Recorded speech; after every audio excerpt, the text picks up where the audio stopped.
A very good morning and welcome to Liberty Radio News Updates at 8 a.m. My name is Patrick Byamukama.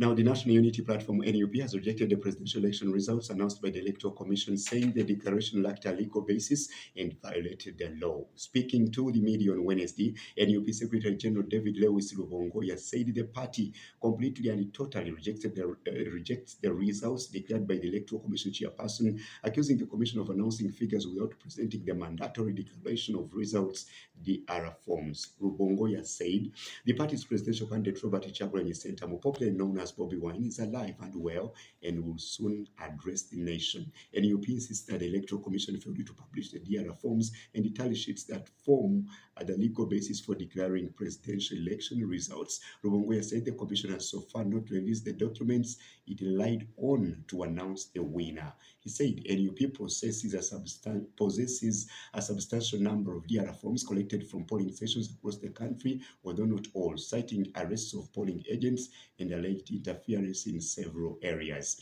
He added that the party is ready to compare its forms with those held by the Electoral Commission. In the January 15, 2026 general elections, the Electoral Commission declared Museveni, the National Resistance Movement (NRM) candidate, winner with 7,946,772 votes, representing 71.65%. The rejection of the results by the NUP follows a similar stance taken by the Forum for Democratic Change (FDC).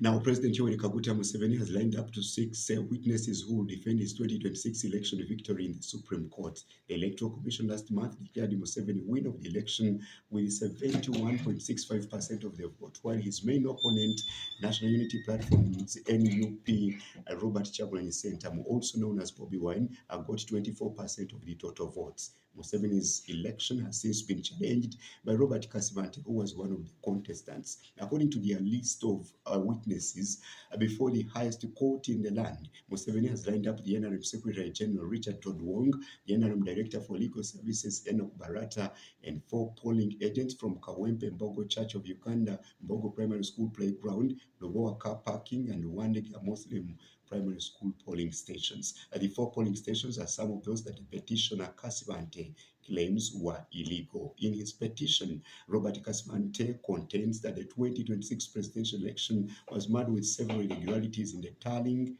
counting, and transmission of results. He says that votes tallied at polling stations were not the same as those transmitted to higher tally centers.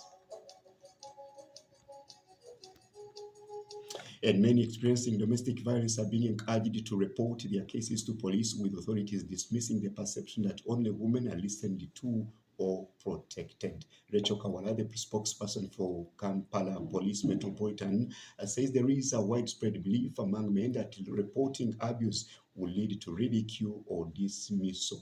However, she insists this perception is wrong. According to Kawala, many men hesitate to report abuse because of fear, a fear of shame, judgment, and how society will view them. Some men worry about being laughed at or perceived as weak if they report being beaten or mistreated by a woman. Others fear losing respect in their communities. This fear often keeps them silent, even in serious cases. Kawala records an incident involving a man whose arm was severely burnt. Despite advice to report the matter to police, he refused because he feared embarrassment.